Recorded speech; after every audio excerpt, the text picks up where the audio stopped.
Peace, everybody. How's everybody doing?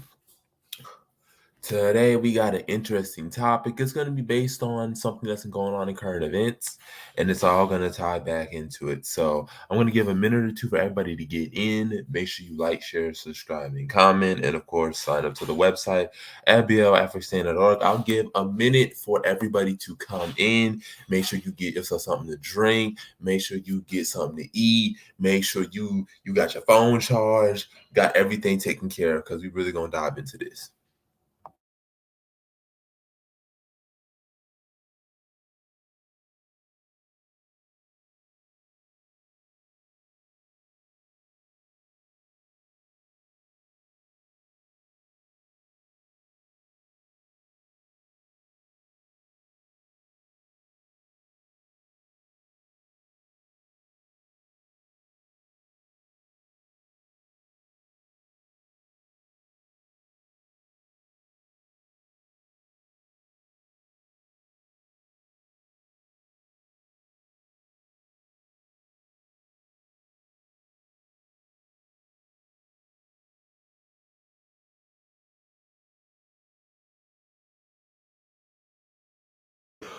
All right, fam. We are approaching the 1 minute 30 seconds. Usually I go 2 minutes, but I think since we started a little bit, well, we're starting to start this way more often. Now it's time to get into the gist of it. And so today's topic is going to be called accepting the reality.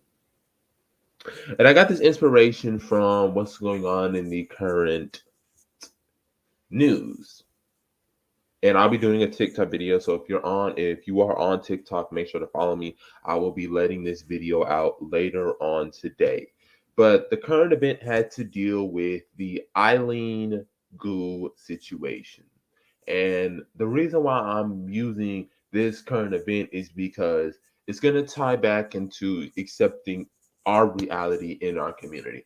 So background for those who may not be aware or who may be under a rock. Eileen Gu is a Chinese American, and she was born in the United States. She was born in California, and she decided she was going to represent the Chinese national team at the Winter Olympics, and she won gold. And similar to another Chinese American who was born in the United States, and her name is Zhu Yi, and she ended up also playing for the Chinese national team for the Olympics this year in Beijing. And the comment section was straight up, the response to her doing that was, oh, she's a traitor. Oh, why would she go represent the Chinese national team? She's propaganda for the CCP. And there was one quote or one tweet that people in the BAIO know, people who are in the group will I sent to understand the comment, and I just want to make sure that I get to the tweet so that people know what I'm talking about. So the tweet reads. The tweet reads, it says, Eileen Gu simply made the same realization I made many years ago. We'll always be accepted as a fellow compatriot by Chinese people as long as we maintain cultural ties, while Yanks will never see us as true Americans. Haters are simply proving us right. There was another tweet that said, using MAGA, the MAGA people said, go back to China. And it said, Eileen Gu said, all right. And then they said, no, not that.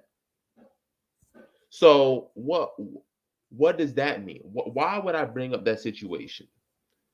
Because that situation can be applied exactly to us as African Americans and as African people in the United States. We need to accept the reality, come to the realization that we are never going to be seen as quote unquote true Americans. That's just the reality of it.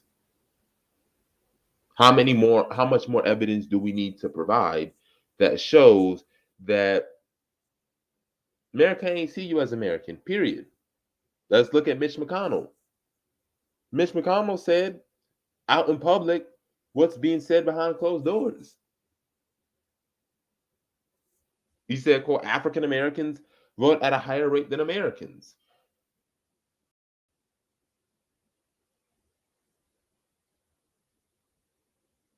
How many times do we have to say when people say we need to keep fighting or we need to, keep doing this, that we just need to accept that reality that we ain't seen as it. There's a substantial part of the population that will never see us as American. Now, we in the BIO, we know this good and well. No, nobody listening to this video is naive to believe that American society sees us as American.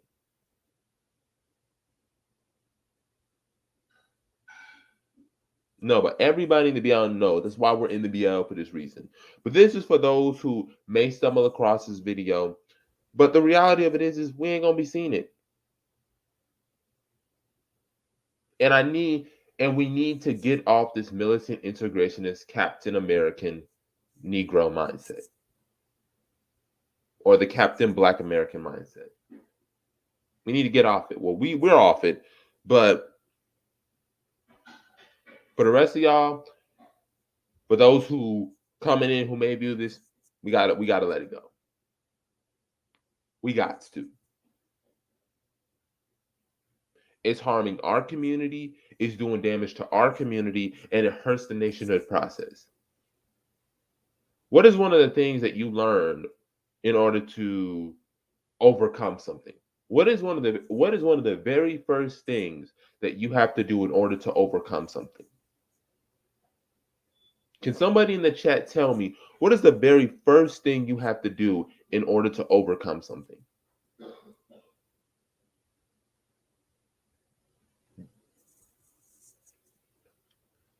Now, that could be both a rhetorical or actual answer. It's up to you. But what is the very first thing you have to do in order to overcome something? Whether it's a fear or a weakness, what is the very first step that you have to do?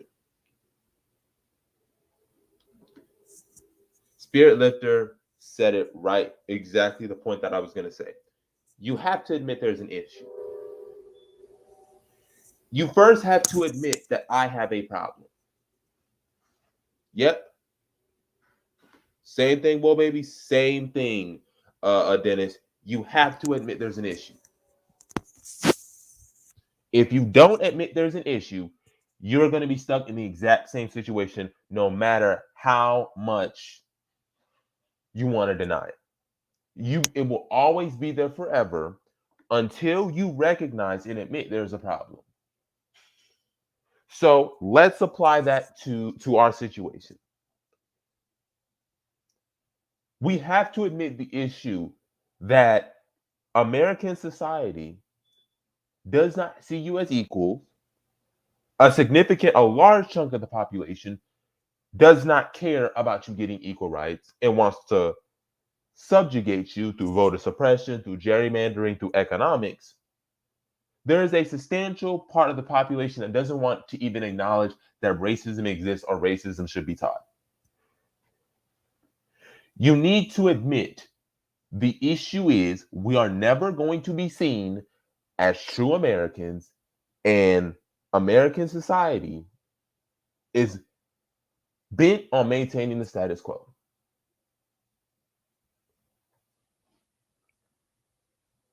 Once you've admitted that and you accept that reality, life becomes so much easier. The ability to get things done and make decisions on what's best instantly becomes a lot easier. Because you know what's at hand, you know the reality, you've accepted it, and you now can make the right moves. Like Dennis said, now you can shift your mindset.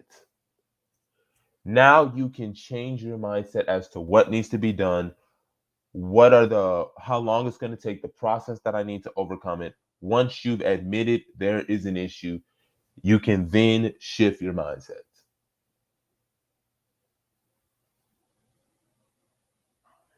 And there are many of us who recognize that and who are starting to recognize that This is the issue. This is the problem.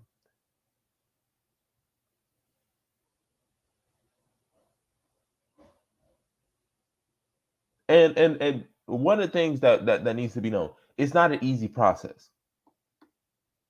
Nobody gets here overnight. We recognize that. We understand that, listen, truth hurts.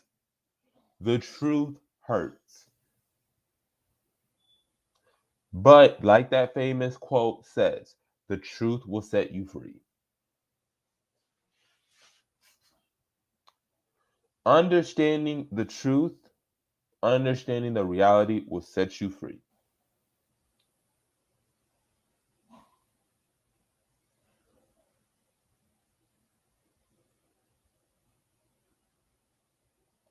And so when somebody says to you, or when somebody says, go back to Africa, I used to be offended by that. Now I'm like, yeah, I'll gladly go back. I love it. Thank you. I have no problem. But here's the thing, just like you told LeBron to shut up and dribble, when I do go back and I do win a gold medal for a country, or when I do thrive in that economy, you shut up and sit down. That's going to be our comeback. You told me to go back to Africa. All right. That you ain't hurting me. You ain't causing me any tease. I'm not gonna lose any sleep. That's not gonna happen.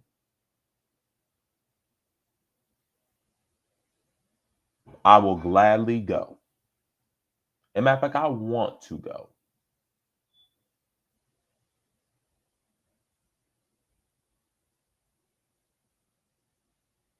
My experience in South Africa was the best experience I've ever had.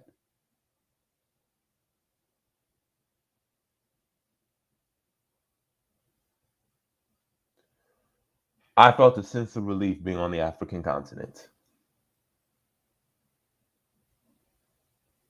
I felt a sense of relief actually being in an environment that the majority of people look like me, and at least the majority of my people can assimilate. Mm. And we need to tell them stay out of Africa. Yeah, perfect response too. Don't come to Africa then.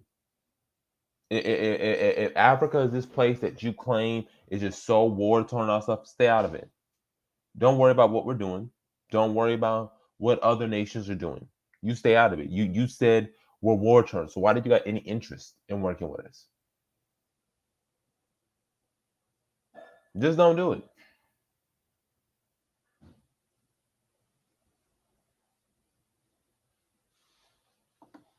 Yeah, you don't. You can go to you can stay in the country for up to 90 days for South Africa. All you have to do is have a passport, and then you can go to SA. If you're gonna go to Johannesburg. I wouldn't say go to. I'm not saying don't go to Cape Town or don't go to Durban, but I would say go to Johannesburg because that's where it's at. That's where all the African people at. Josie is like the New York.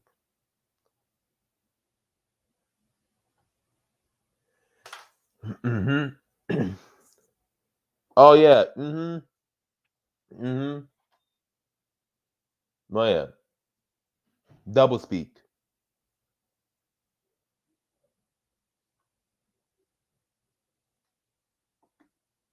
Hollis said, "Can I go with you?"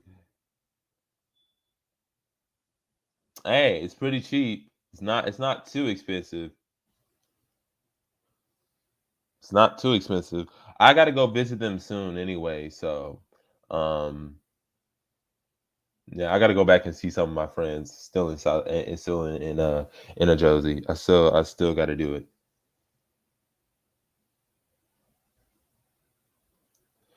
But yeah, it just when you accept reality, you feel good.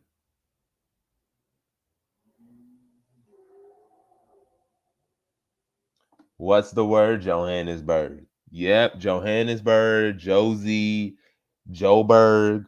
That's where it's at. That's where it's at. Stanton, Braunfontaine.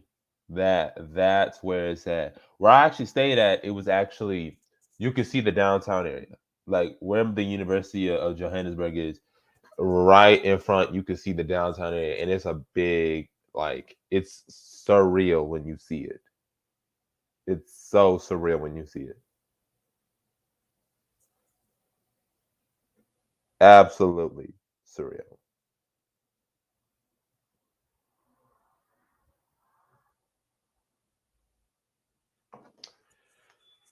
But yeah, we got too many people in denial.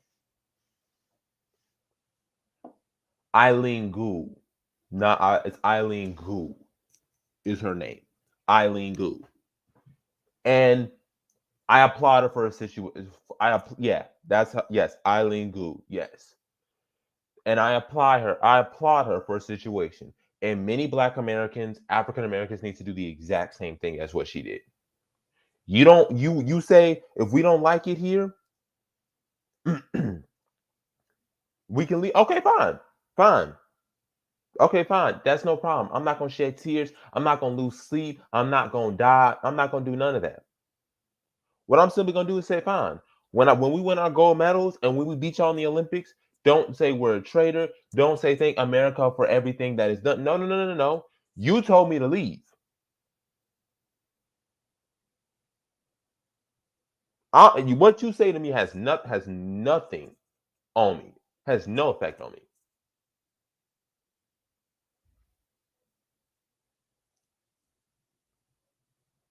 That's exactly what I think about. Can you imagine if Black American athletes decided to play for Liberia? That's exactly what I think.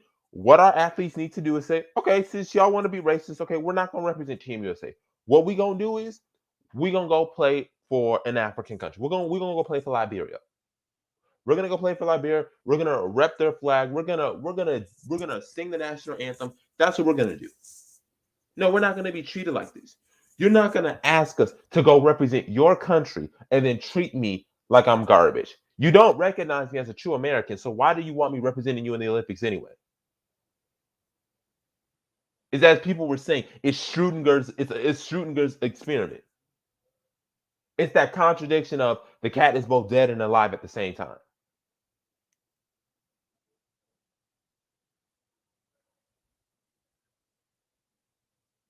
And you're right, that would dismantle a lot. I just want people to understand what we're dealing with, and this is why I said accept reality. I want y'all to look at this poll. This poll is extremely disturbing. Well, not extremely disturbing. We know reality. We do. I just want you to look at this from Fortune. I just want y'all to look at this from Fortune magazine.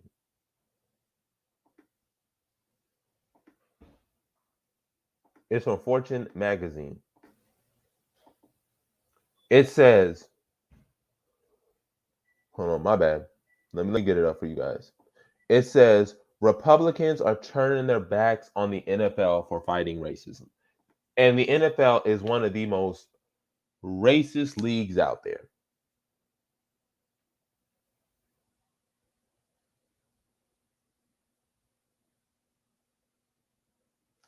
They're mad because the NFL is making attempts to fight racism or attempting to correct the racist behavior in its system.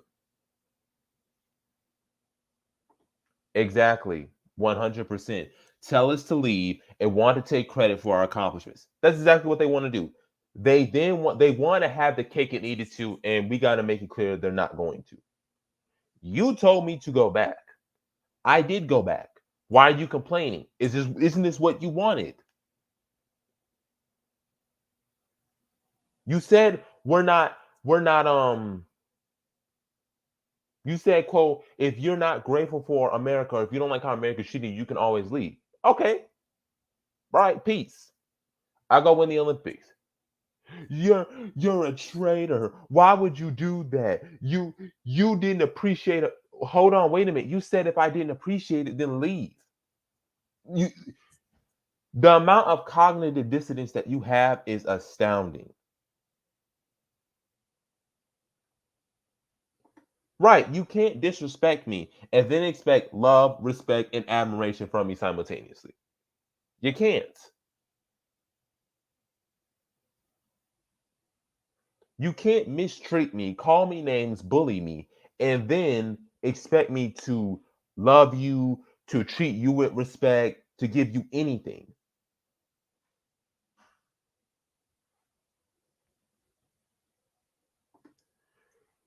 This game of playing both sides of the same coin against us is tired. It's a zero sum game. Exactly. In the eyes of the white supremacists, you're never going to win. You're never going to win. That's why, for me, I've been on that since 2017. And I've been more motivated because I want to build the African continent. That's what motivates me in school. That's what motivates me to get better grades. That's what motivates me to go to grad school because I've accepted the reality. Trust me, y'all. When I was early in high school, I was, you could say, the equivalent of a Black Power American. The nation within a nation, just spend the money in the community.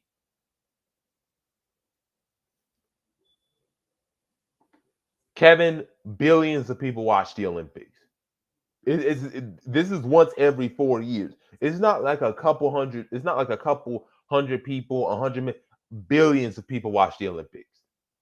It's the largest sporting event in the world. Whenever there is a continental Olympic Games or the Olympic Games every 4 years, billions of people watch. It ain't like two or three. No, the Olympics is a big deal. Big deal.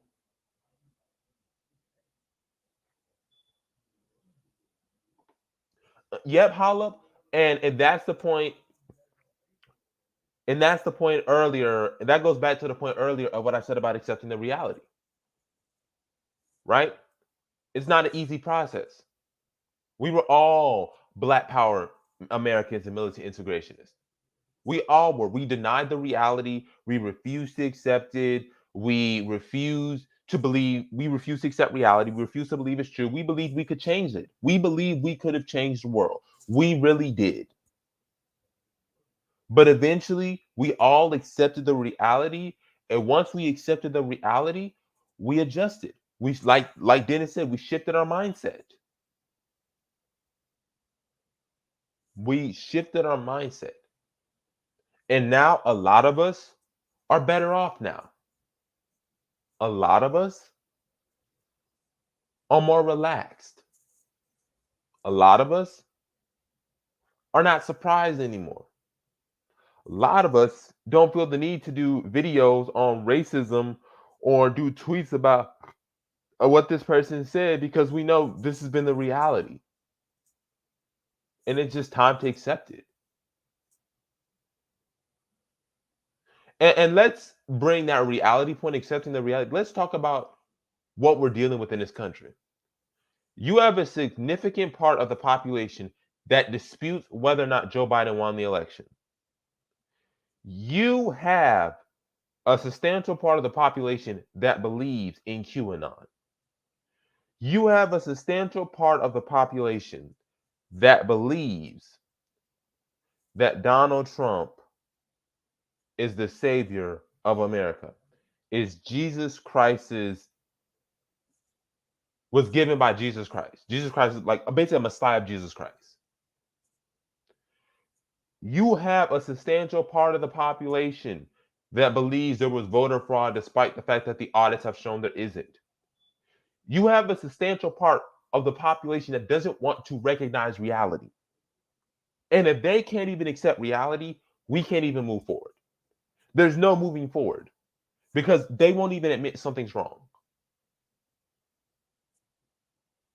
If they're not willing to admit anything wrong, they're not going to make the feel anything needs to be changed or anything needs to be done. And this poll shows it. Let's go further down to understand the true scope of the situation. I want you to look at this, right? The poll says that among the full swath of the poll, 22% said they felt the league was doing too much to improve the treatment of black players. A solid fifth of the poll believes that they're doing too much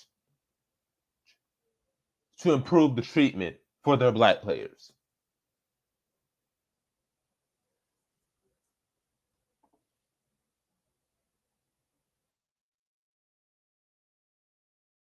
I just want people to understand this is what I mean by accepting the reality. The Rodney Rule, which requires NFL teams to interview minority candidates for head coaching and other high level positions, also came under fire, with 52% of Republicans saying they did not support it. Just so y'all know, there were more African American head coaches prior to the Rodney Rule, to the Roney Rule, not Rodney, the Roney Rule, the Rooney Rule. There were more African American head coaches before the Rooney Rule than after the Rooney Rule. So how is it doing too much when barely anything has changed? Refusal to accept reality. If this is what we're dealing with, we're not gonna make progress. That's why we say it. We can make progress, but it ain't gonna be here. That's why we say what we say. You cannot move forward with people who do not recognize that there's a problem or believes everything is just fine. You cannot move forward. And you wonder why. And we know this too, but let me show this.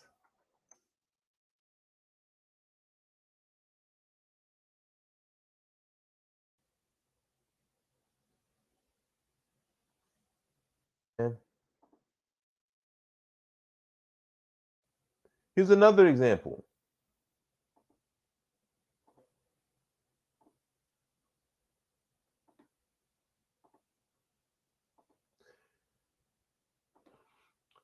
County Admin Board backtracks on racism is a public health crisis declaration.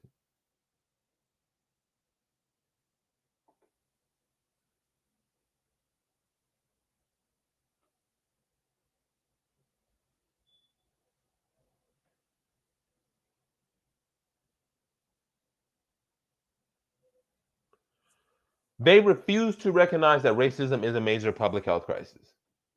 Once again,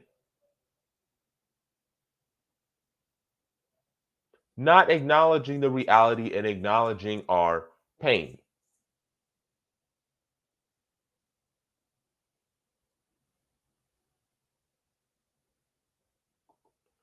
In parallel to transition from Black Power integration to nationalists, a white man, Jeff Anderson, once said that many current white nationalists were once white liberals.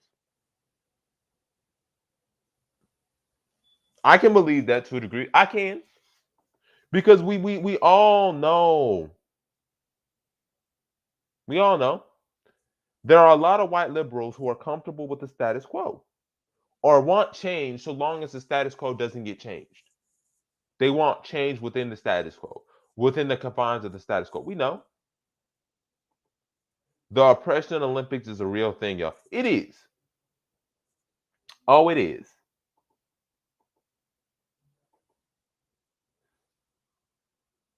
It is.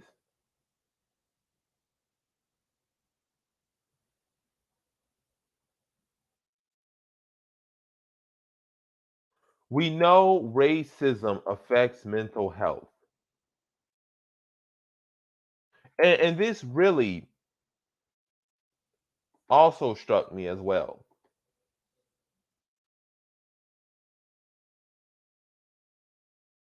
It's something to consider. Just something to consider.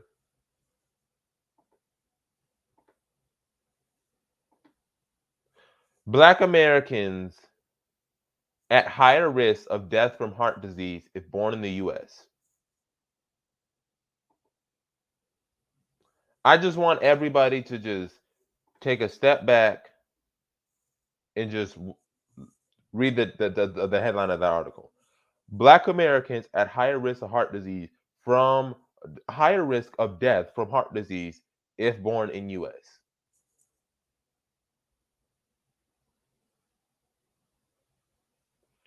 We know that racism literally kills people. And yet we do not want to accept the reality. Some of us. And those, there ain't, I feel bad for them because reality gonna hit them hard. But you have a situation where we know that it kills us, racism. And some of y'all still say do it right here. We have a higher risk of disease, dying from heart disease if we were born here. We know racism is a public health crisis. We know racism leads to mental health issues, PTSD, stress. And we still want to be here? You still want, is that what you really want to fight? Just ask yourself this question. What legacy would you leave behind? Congratulations. You fought in America and you got nothing to show for it. Truth hurts. You ain't got nothing to show for it. You have absolutely nothing to show for it. Nothing. You have nothing to show for it.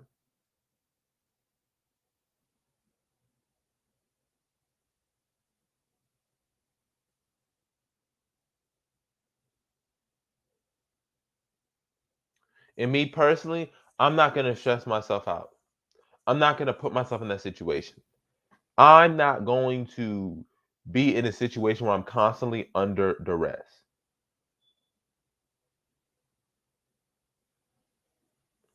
I'm not, I want y'all to think about this for a second to understand the dangers of not accepting the reality. We have a situation where we as black parents, I mean not me because I'm not a black parent yet, but are telling young black boys and girls to have the talk. Something that white kids and white parents don't have to deal with. Is that really something you want to have to tell your children? Is that something that you feel you have to do? Really? Or could we just not be here and that whole situation be null and void?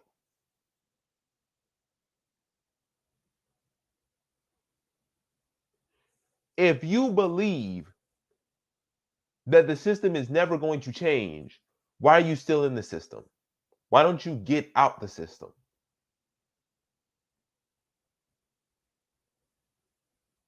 Why? You acknowledge the reality. Your mindset ain't changed. You acknowledge, yeah, we're dealing with racism, but you refuse to acknowledge the fact that it's not going to be here in the States.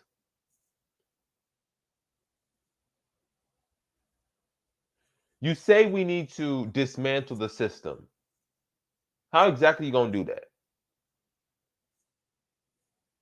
How? How exactly are you going to do that? How? Can somebody in the chat tell me how they're going to dismantle the American system? I'll wait. I'll take a good minute for y'all to tell me how they going to dismantle the system. I just need a minute. Just tell me.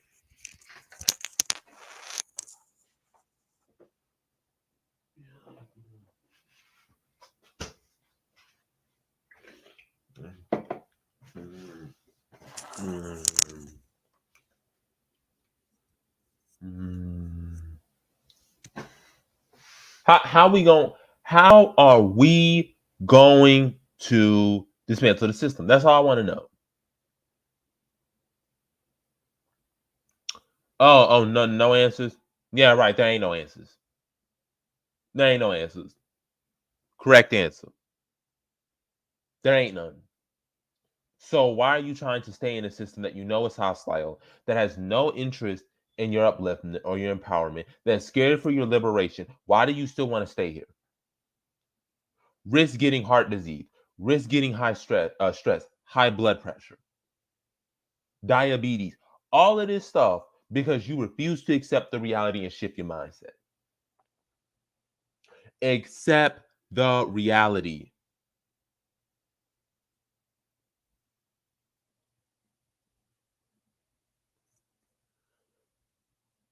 He said the mental illness is too many of us still trying to get love and approval from them and wondering why they don't love us. They do not love you because of our weakness for ourselves.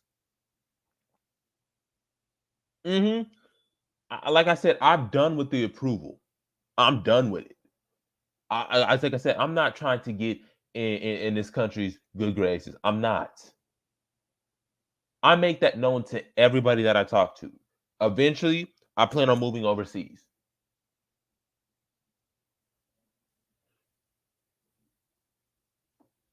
Yeah, hold on. Hold on. Is it? Hold on. Sorry, my bad. Um, this. Hold on. Um, yeah. Oh, yeah. Hold on. Let me get that. Um, I'll just type it in.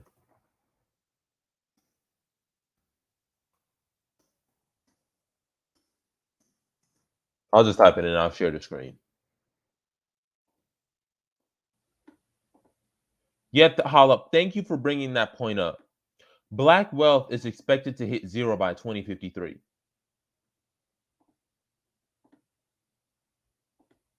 Black wealth may fall to zero by 2053.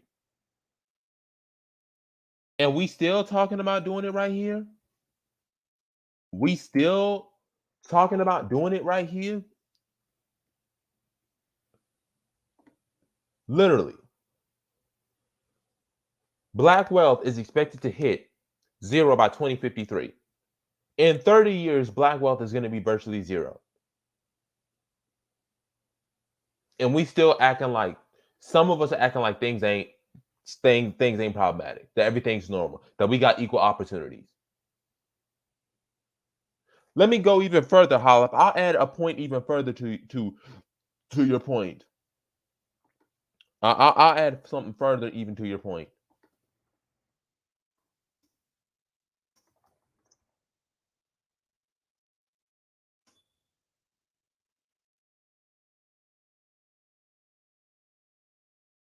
They did this. This was just last year. Harvard study. Let me show it. Let me show how much we can really do it right here. Blacks in US aren't as upwardly mobile as whites, even if born into wealth. That's what that says. Researchers from Harvard University and U.S. Central Bureau analyzed 5 racial groups to find Black Americans and American Indians are stuck in place across generations. Let's go further down. Let's keep going. Okay. Let's keep going. Look at this map right here. Look at this map. Black people are at the very bottom. Look at the map. I just need everybody to digest the map. White, Asian, Hispanic, American Indian, Black. And that is average child household income percentile.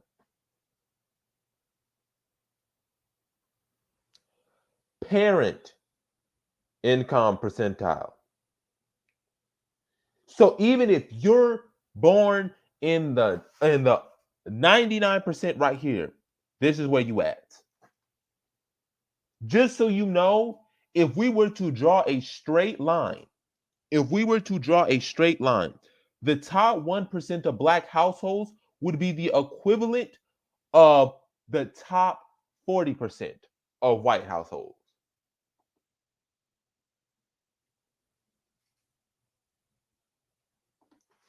He says, you know, things are bad when you are under American Indians. It's just the reality. We act like we are on the same level. We're not. We are at the very bottom.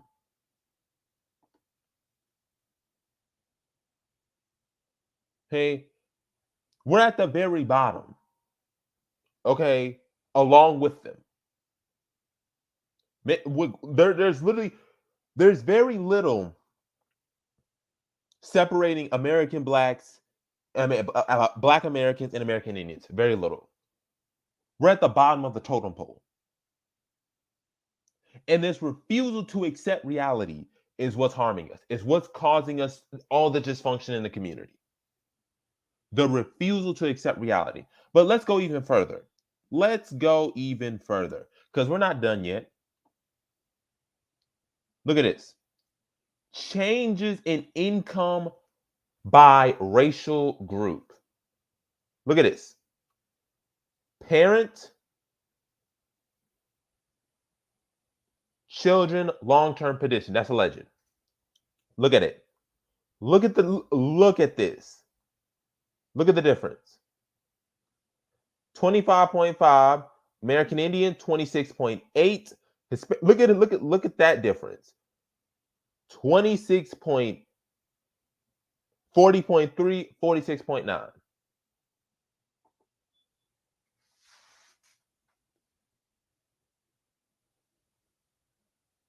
Let's go even further. We're gonna keep going. This. Look at the difference, y'all. And this is for black men. This is for all the black brothers watching. Look at the difference between black men and black women. This is just income. This ain't even wealth. We ain't even talking about wealth. We're talking about income. And we need to make the distinction between income and wealth. Income and wealth are not the same thing. We're just talking about purely money we're making on a year-to-year basis. We're not even talking about assets. We're not even talking about wealth. What you own, assets minus liability, if you have any intangible assets, any resources that you have. We're not even talking about none of that. Patents, none of that. We're talking strictly income. And it's important to make that distinction. No matter what percentile you're in, we're always seen at the bottom, regardless. And that's for black men. Look at this rate. Look at the mobility rate for black men versus white men. Average income for black and white men who grow up in the low income, 25th percentile. In most of the region, look at that. Look at the map.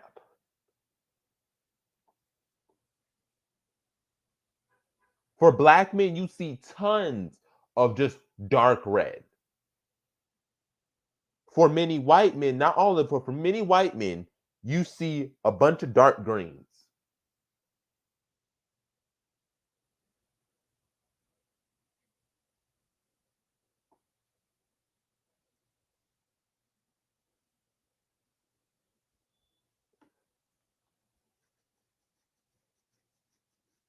He said the challenge is that very few black children currently grow up in an environment that fosters mobility, upward mobility. Fewer than 5% of black children currently grow up in areas with poverty rates below 10%, and more than half of black fathers present. In contrast, 63% of white children grow up in areas with analogous conditions.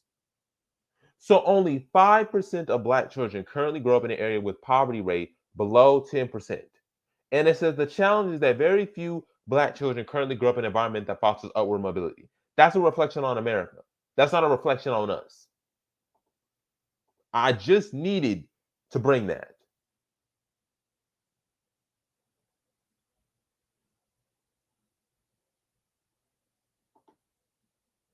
They have no solution. They don't have a solution. They don't.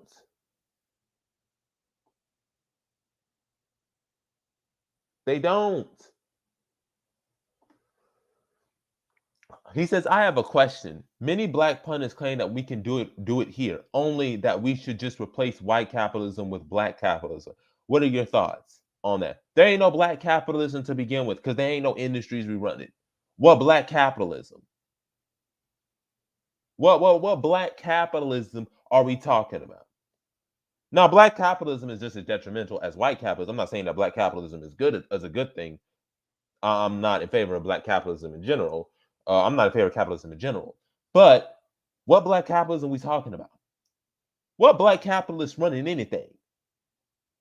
I need. Can somebody point me where the black semiconductor tycoon is? Can anybody tell me where the black mining tycoons are? Can anybody tell me where the black gold manufacturers are? Telecom? Like, can somebody point me in the direction of where they at? Because then we can talk about black capitalism and black capitalism being problematic. But they ain't no need to talk about black capitalism because they ain't no black capitalist class. There is a what I would call a black quasi elite, but they ain't no black elite running around making decisions, running things. They ain't none of that. That's laughable. What? Jay-Z is the black elite? Oprah's the black elite? Or black capitalists? What they got going on?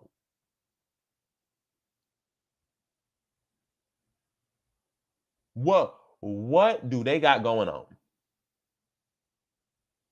Exactly. There's not even a black equivalent of a Silicon Valley. That's what I said. I'm not saying capitalism is a great thing because I'm not a capitalist. I'm not a huge fan of capitalism. I've made that known since my early days in high school. I'm not a capitalist. Like I don't believe in capitalism like that. But we can't even talk about black capitalism because there's no black capitalist class to begin with. So it's kind of like next point. If there was a black capitalist class that was here, then yes, we would need to deal with them and check them. But there ain't no black capitalist class. To Shima, to understand your point,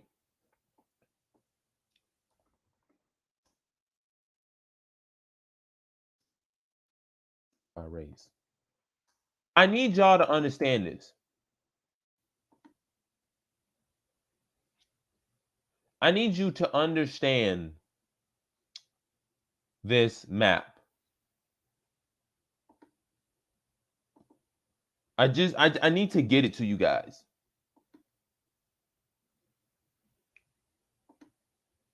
This, y'all, is a breakdown of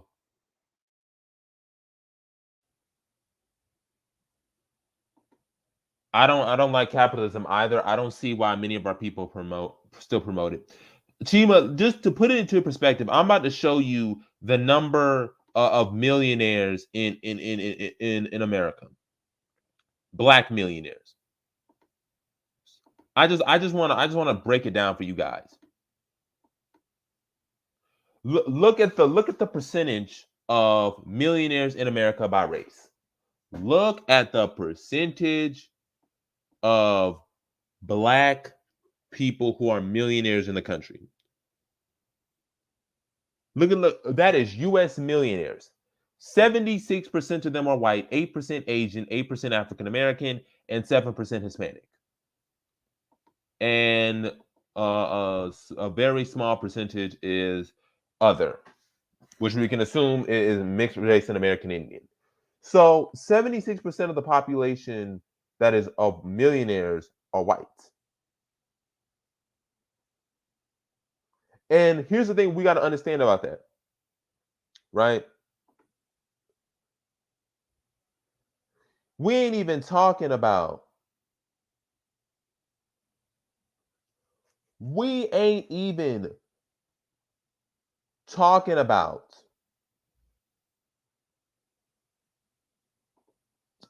The fact that that's only worth a single million. That's only a single million. We're not even talking about this. I want you to look at this map. Another one. So to all the people who say we can do it right here, I want you guys to look at this map. Let me show this again so the people in the do it right here can just get a glimpse of reality. And then I'm gonna let people come onto the into the thing and give their piece. So you can come in and you can put your 2 cents on it. Here's another one. Your chances of being a millionaire by change as you age. Right? We know that. The older you get, you have more wealth. But I want you guys to look at this. Look at this. Look at this percentage for Asian, white, Hispanic, black. Look at the black population. Look at that. Now look at this and look at this.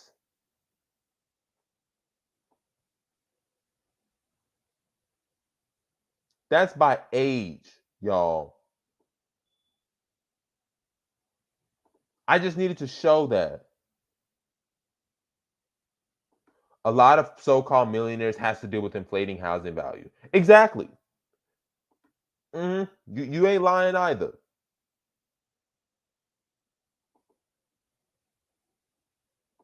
Another example. Let me show that again. Let me show this.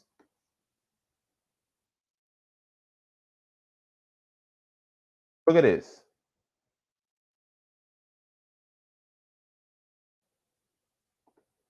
To show people what we're dealing with and the need to accept reality. Look at it. Let me go back to that. Your odds of becoming a millionaire. About 1 in 5 middle-aged Asians with bachelor degrees have a 22% chance of becoming millionaires. 21.5% is white, 6.8 is Hispanic, and 6.4 is black. Black people have the lowest percent chance. Even if you're middle-aged and you are college educated, you have a 1 in 20 chance of becoming a millionaire. But we can do it right here. We can do it right here. Huh. We can do it right here.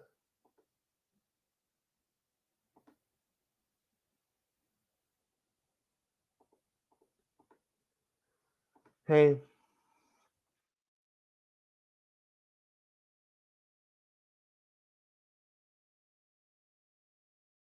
I have one more that I'm trying to find. I just want y'all to see this. I just want y'all to understand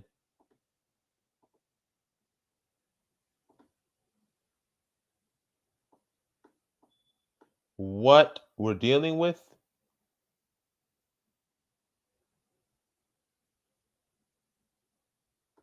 So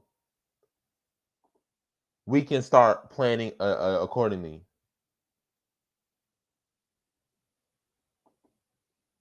He said, Jabari, based on the charts and stats you are showing, is the rate of Hispanics about to exceed that of Black people? If so, what are the reasons and factors?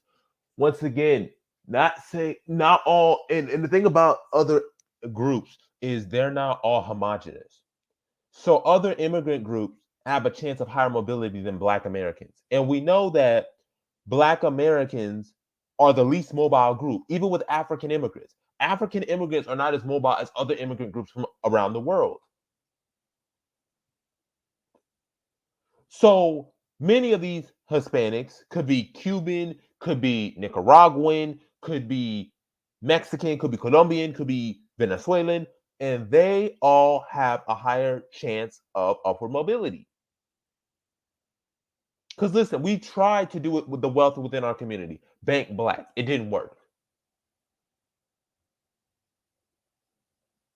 The bank black movement didn't work because that money that you bank black, because there's not wealth in the black community, you're going to need white banks and white wealth to facilitate it.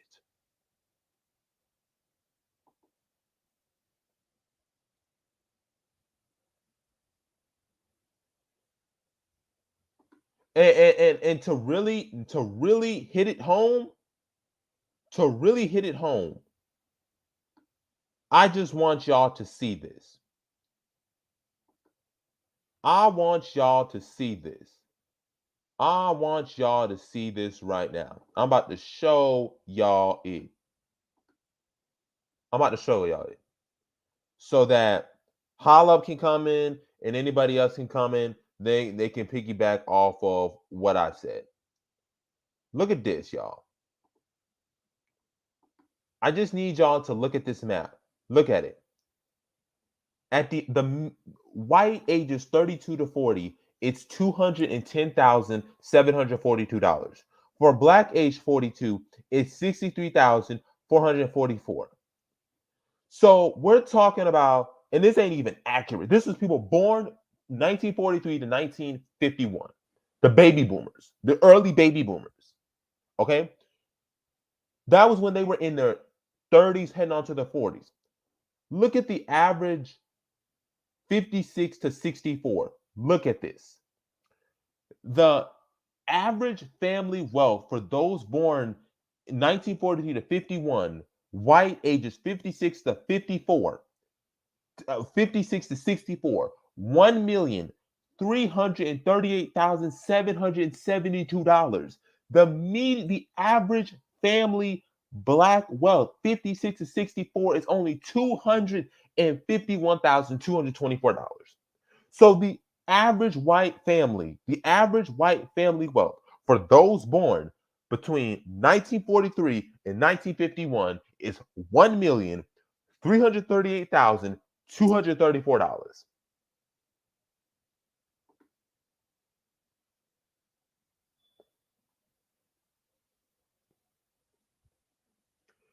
You can't even compare it. And then here's the thing that people don't understand about most black millionaires. Most black millionaires in America are only worth a single million. They're only worth about a single million.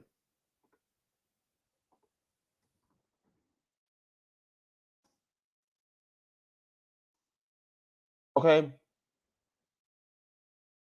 I need people to realize that. The average, oh, look at this. Here's another one so that people can understand. To show that they know we can do it right here. Let me give another one so we can eliminate this do it right here.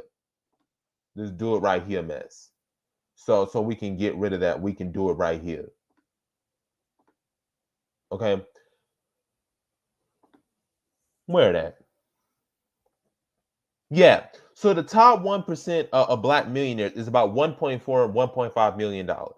The top 1% for white families is about 10 million.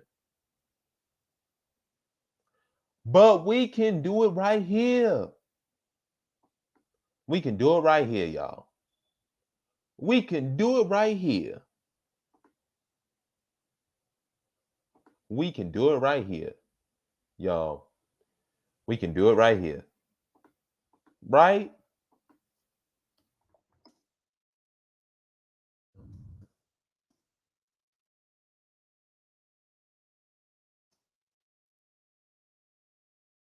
Huh?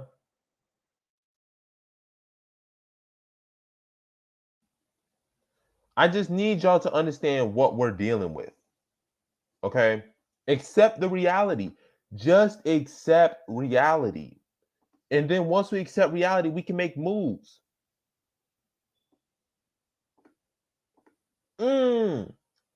Y'all, look at this. Told you. Black Enterprise giving the receipts again. And then it's approaching an hour, so I'm definitely gonna let other people get in. So,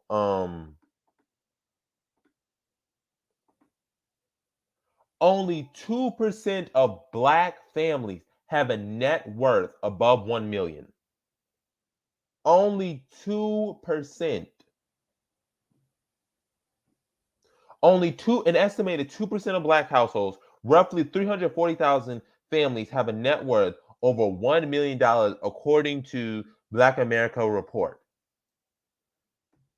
Listen to this next sentence I'm about to say. It's everybody's ears open. It's everybody's ears open. Only 2% of Black families have wealth over $1 million. I'm about to drop this bomb on y'all. Ready? 1 out of every 7 white households have surpassed the $1 million mark. 1 million. You're talking about 1 out of every 7 white households has $1 million or more. That's 14% of all white families have $1 million or more. You're 1 out of every 7. For Black Americans, it's 1 out of every 50. Let me put that in the chat so y'all know.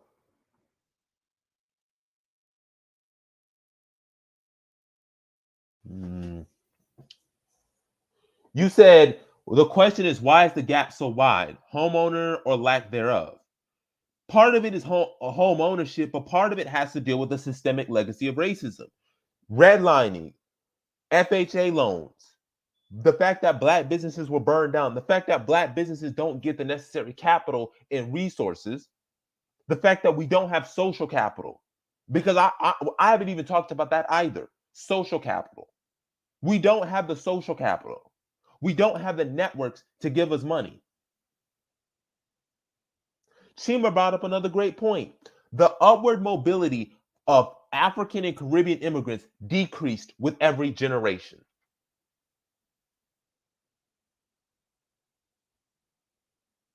We're not in an environment that's conducive for our growth and development. We're not.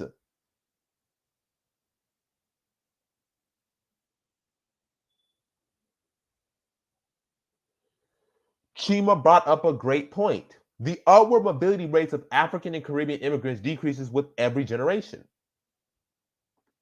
He says, Jabari, what are the reasons African immigrants have higher upward mobility rate and potential in comparison to native Africans in the country? One of the major reasons why is because many of them that do come, not all, but a significant amount are college educated. They have PhDs.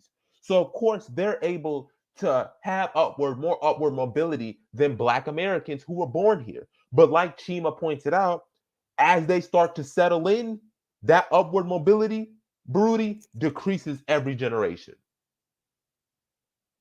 This is what we're dealing with. We don't have the human capital or human resources. We don't have the social capital. We don't have the economic capital due to racism, due to Jim Crow, due to redlining, FHA loans, businesses being burned down, the fact that people don't buy black, and even if you do buy black, it's not enough because we don't run the economy. We don't run the government. Furthermore, this is just the economic. Because some people say we can vote our way. We can vote our way in. Goodness gracious.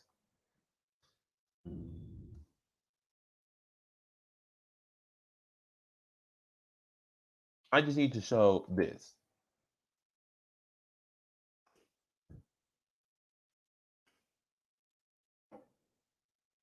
We all know this. We know this.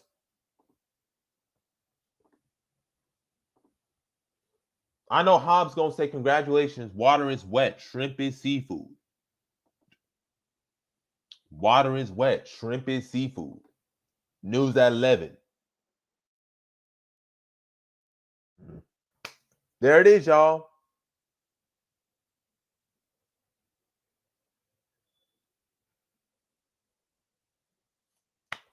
Shrimp is seafood. News at 11. News at 11. Shrimp is seafood. Water is wet. Fish swim. Lions roar.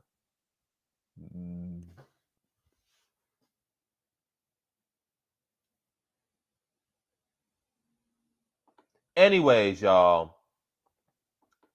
And then they came out saying there was racism in the medical field.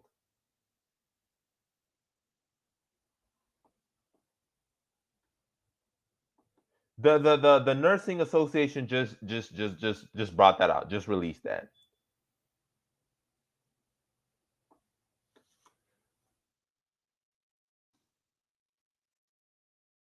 So it's past the hour mark. I've made my point. We need to accept the reality. The more we accept the reality, the better off we are. The better we can shift our mindset. The better we can adjust. The better we can make moves. The more at ease we can be. Okay, but we just gotta accept it. We got to accept it. Okay. If we don't accept reality, it's gonna harm us the most. It's going to harm us the most.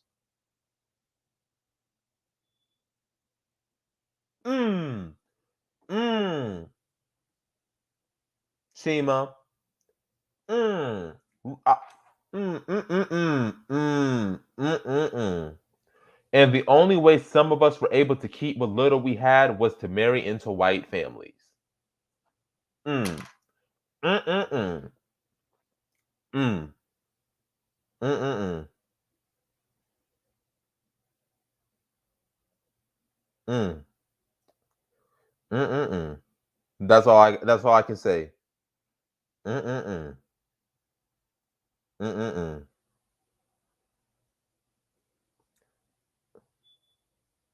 Mm. Mm, mm, mm.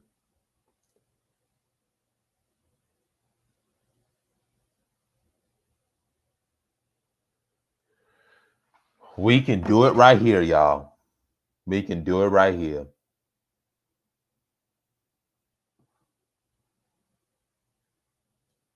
Give me one moment. I'm going to also upload this and then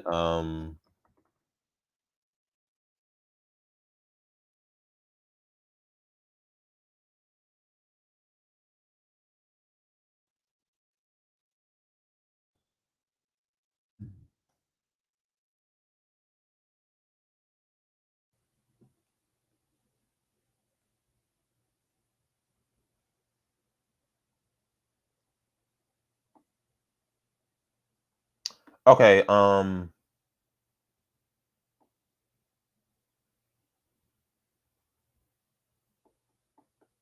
so I know that Hollop wanted me to do this, so I'm gonna go over and possibly by proxy there's no we or us not in the West. Exactly. There ain't none. There ain't none. Okay. This is the last one I'm going to thing. I forgot Holla I put it into the chat. So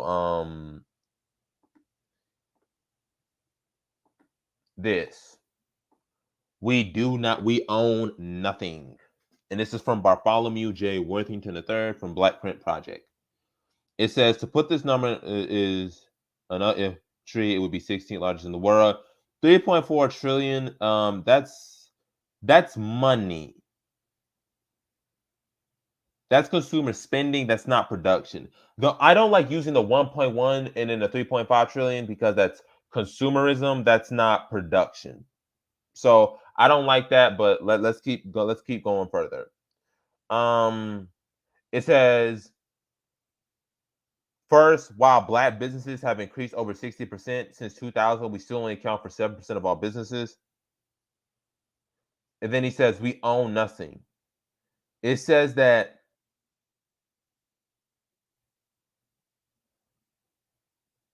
there are 0 black-owned television stations.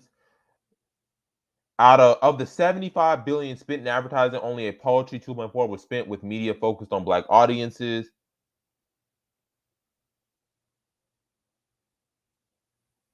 The music that we have is only produced by 3 major record labels: Warner Music Group, Sony Music Group, and Universal Music Group.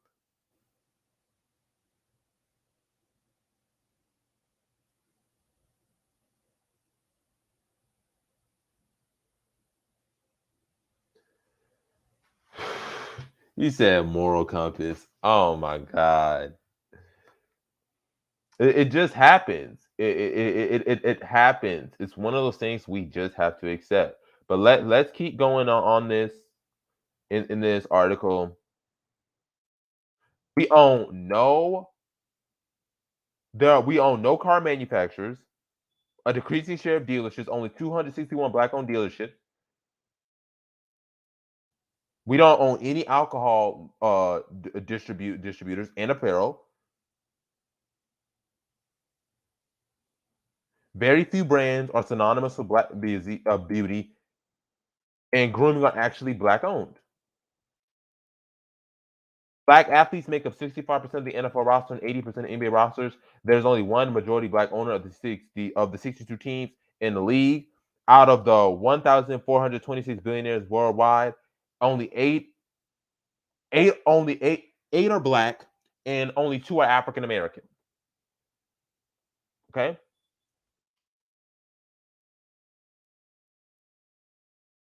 thank you. That's the point.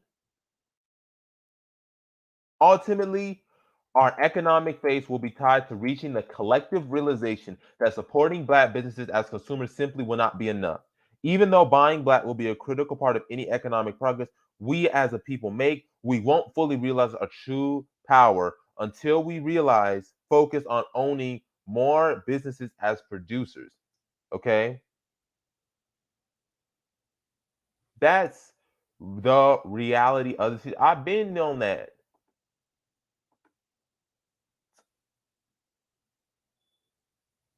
It's in the yeah, I can post that article.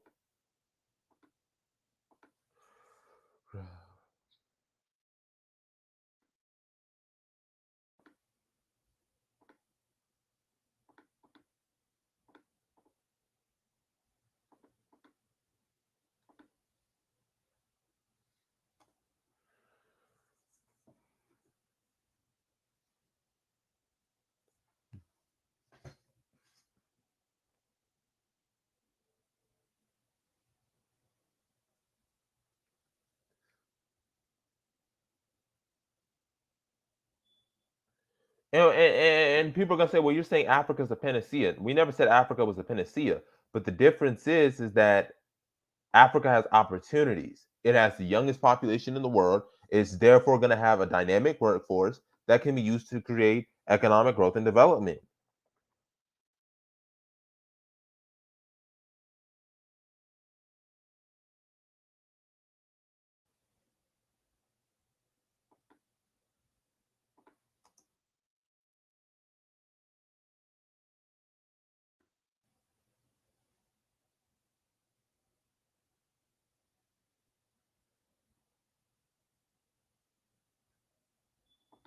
Um,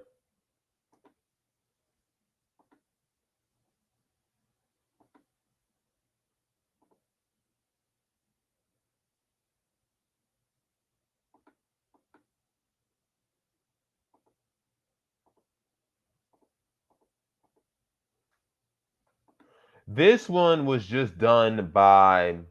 This one was done in like 2019, I think it was. I'm gonna share this.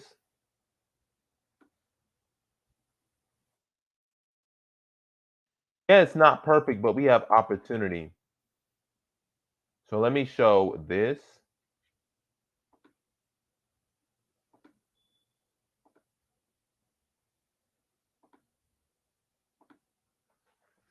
Africa's wealthiest individuals, people with over 1 million or more. South Africa obviously is away with 46,080.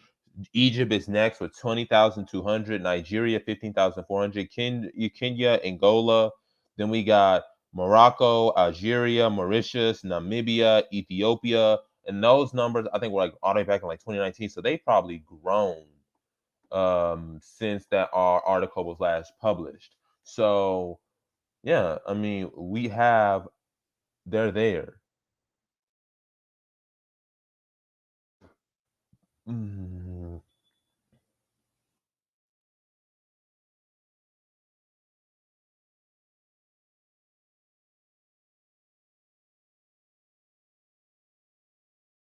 and South Africa leads the way in terms of wealthiest people. South Africa leads the way with $604 billion. Then you have Egypt, and then you have Kenya, you have Morocco, you have Algeria. And the thing about this is, we have the African Continental Free Trade Agreement. We did a video earlier about that. The African Continental Free Trade Agreement can benefit because now you have access to these markets. So you can create more millionaires because you now have access to a greater market.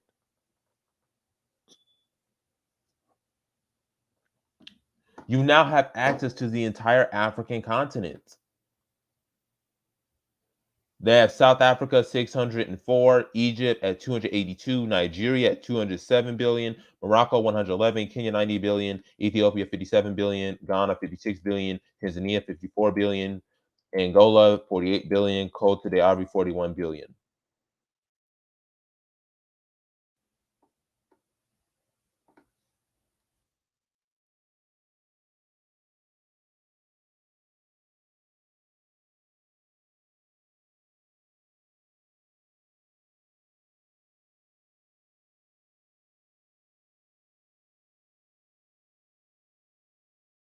And anybody else would like to come on? Anybody who would like to give their comments?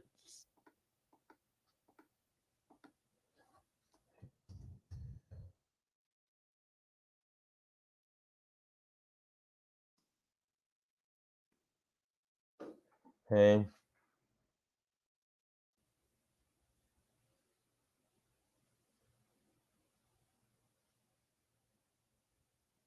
hey. Anybody who wants to come on, they can. If not, that's really all I have for today.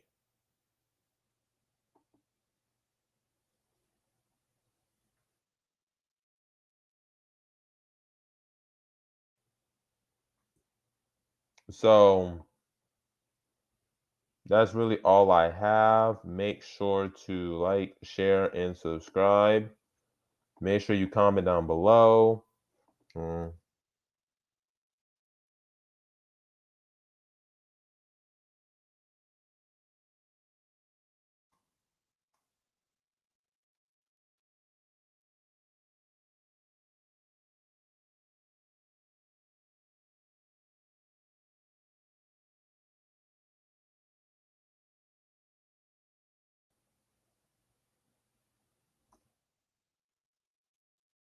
yep. High net worth individuals. Yeah. So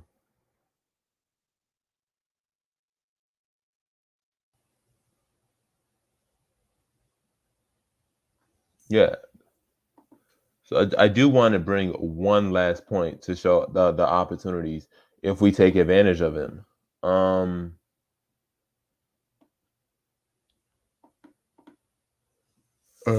let's see.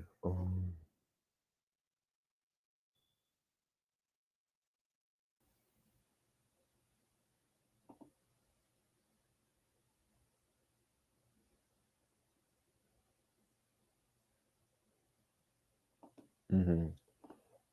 Let's see. So I'm just looking at it.